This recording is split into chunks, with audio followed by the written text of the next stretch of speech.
ప్రొద్దుటూరు నియోజకవర్గ పరిధిలోని రాజుపాలెం మండలం వెల్లాల గ్రామం నందు వెలిసిన శ్రీ వెల్లాల సంజీవరాయ స్వామి దేవస్థానం నందు శిఖర ప్రతిష్ఠ మహాకుంభాభిషేకం కార్యక్రమానికి రాష్ట్ర దేవాదాయ ధర్మాదాయ శాఖ మంత్రి ఆనం రామనారాయణ రెడ్డి ముఖ్య అతిథిగా పాల్గొన్నారు. ప్రొద్దుటూరు శాసనసభ్యులు నంద్యాల వరదరాజుల రెడ్డి, టీడీపీ నాయకులు నంద్యాల కొండారెడ్డి ఆధ్వర్యంలో ఏర్పాటు చేసిన ఈ కార్యక్రమానికి మంత్రి ఆనం రామనారాయణ రెడ్డితో పాటు పలువురు కూటమి నేతలు కార్యక్రమానికి వీచేశారు. అనంతరం ప్రొద్దుటూరులో నూతనంగా పునఃప్రారంభమైన గంగమ్మ దేవాలయాన్ని సందర్శించిన మంత్రి ఆనం రామనారాయణ రెడ్డి, ఎమ్మెల్యే వరదరాజుల రెడ్డి ప్రొద్దుటూరు పట్టణం గంగమ్మ దేవాలయం వీధి నందు నూతనంగా నిర్మించి పునఃప్రారంభమైన శ్రీ గంగమ్మ దేవాలయాన్ని సందర్శించి అమ్మవారికి ప్రత్యేక పూజలు నిర్వహించిన రాష్ట్ర దేవాదాయ ధర్మాదాయ శాఖ మంత్రి ఆనం రామనారాయణ రెడ్డి, ఎమ్మెల్యే నంద్యాల వరదరాజుల రెడ్డి, మంత్రి ఎమ్మెల్యేను సన్మానించిన ఆలయ నిర్వాహకులు, మాజీ మున్సిపల్ చైర్మన్ ఆనం రఘురామిరెడ్డి, వారి కుటుంబ సభ్యులు. ఆయన సంకల్పంగా చెప్తున్నారు మంత్రి గారు.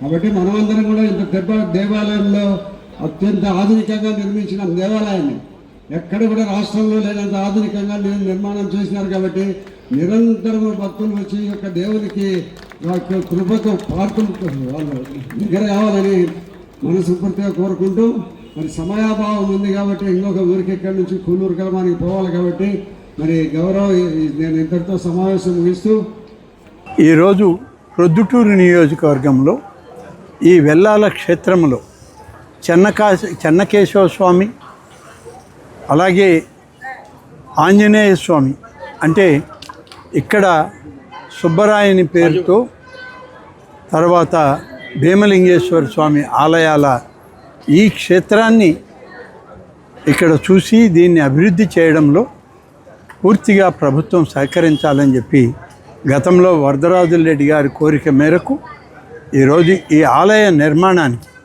ఏదైతే ఆంజనేయ స్వామి ఆలయం ఉందో ఆలయ నిర్మాణానికి ఇప్పటికే దాదాపు 3 కోట్ల రూపాయల పైన 3.5 కోట్ల రూపాయలు ఖర్చు చేయడం జరిగింది. చెన్నకేశవ స్వామి ఆలయం నిర్మాణానికి మరొక 4 కోట్ల రూపాయల నిధులు కావాలంటే దాన్ని కూడా మంజూరు చేసాం. ఇవాళ దానికి కూడా భూమి పూజ చేయడం జరిగింది. ఈ ఆలయం యొక్క ప్రాంగణం, ఆలయ రాజగోపురాలు, మాడవీధులు అన్నీ ఏర్పాటు చేయడానికి మరొక 8 కోట్ల రూపాయలు అవసరమవుతాయని చెప్పి గౌరవ పెద్దలు శాసనసభ్యులుగా వరదరాజుల రెడ్డి గారు అడిగినటువంటి దాన్ని ఇప్పటికే ప్రభుత్వ విధానాల్లో ఒకటైన మ్యాచింగ్ కాంట్రిబ్యూషన్, ఏదైతే మనం కామన్ గుడ్ ఫండ్ కమిటీకి ఈ ప్రాంతంలో ఉన్నటువంటి డోనార్లు చెల్లిస్తారో ఆ 20% నిధులు కూడా చెల్లించడానికి మేము సిద్ధంగా ఉన్నామని వాళ్ళు విజ్ఞాపన పత్రం ఇవ్వడం జరిగింది. దాన్ని కూడా గమనంలోకి తీసుకొని రాష్ట్ర ప్రభుత్వం నుంచి అన్ని ప్రణాళికలతో సిద్ధం చేసి దానికి కూడా నిధులు మంజూరు చేస్తామని చెప్పిన హామీ వారికి ఇవ్వడం జరిగింది. ఇవాళ రాష్ట్ర ప్రభుత్వం ఈ రాష్ట్రంలో ఆధ్యాత్మిక ప్రాంతాలుగా ప్రతి ప్రాంతం ఉండాలి, ప్రతి నియోజకవర్గంలో కూడా ఆలయాలను అభివృద్ధి చేయాలి. ఆ ప్రాంతంలో ఉన్నటువంటి ప్రజల విశ్వాసాలకు అనుగుణంగా ఆయా ప్రాంతాల్లో ఉన్నటువంటి ఆలయాలను పూర్వపు పౌరాణిక విధానాల్లో వేద పండితులు పూజారాధన చేసే విధంగా, అలాగే వైదిక ధర్మం సనాతన ధర్మానికి అనుగుణంగా ఆలయాలను ఇవాళ ఒక్కొక్కటిగా అభివృద్ధి చేస్తూ వస్తుంది. అయినా కూడా ఇంకా చాలా ఉన్నాయి చేయాల్సినవి. ఇప్పుడు మేము చేసేది కొంచెమే, ఇంకా చేయాల్సినవి అనేకం ఉన్నాయి. దీనికి అవసరమైన మేరకు నిధులు సమకూర్చుకుంటూ ఉన్నాం.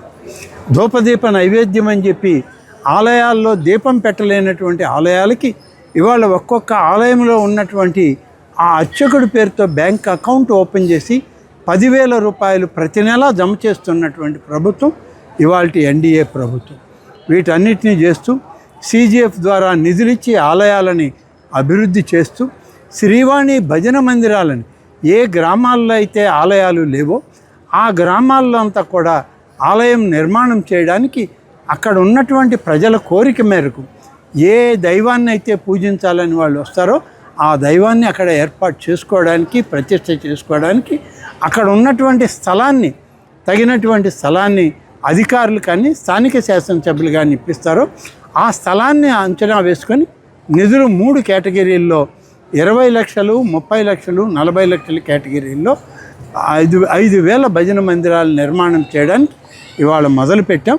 అనేక ప్రాంతాల్లో ఇవాళ హిందూ సనాతన ధర్మాలని కాపాడడానికి ఈ భజన మందిరాలు ఉపయోగపడాలని, ప్రతి ఒక్కరికి భగవంతుని సాన్నిధ్యం దగ్గర చేయాలని చేసే ఒక ప్రయత్నం ఇవాళ ఈ ప్రభుత్వం చంద్రబాబు నాయుడు గారు ఇచ్చిన ఆదేశాల మేరకు, అలాగే పవన్ కళ్యాణ్ గారు సూచించిన సనాతన ధర్మానికి కట్టుబడి, నరేంద్ర మోడీ గారు ఆశించినటువంటి హిందూ ధర్మాన్ని కాపాడడానికి ఇవాళ ఈ ప్రభుత్వం కట్టుబడి ఉంది. అందుకని ఇంత పెద్ద ఎత్తున దేవాదాయ శాఖ నిర్మాణ కార్యక్రమాలే కాదు, పూజాది కార్యక్రమాలు, కైంకర్యాలను కూడా ఒక క్రమ పద్ధతిలో వైదిక ధర్మాలకి అనుసరణీయంగా వేద విజ్ఞానవంతులు వైదికులు చేసేటువంటి ఒక సూచనల మేరకే ఈ శాఖను నడిపించడం జరుగుతుంది.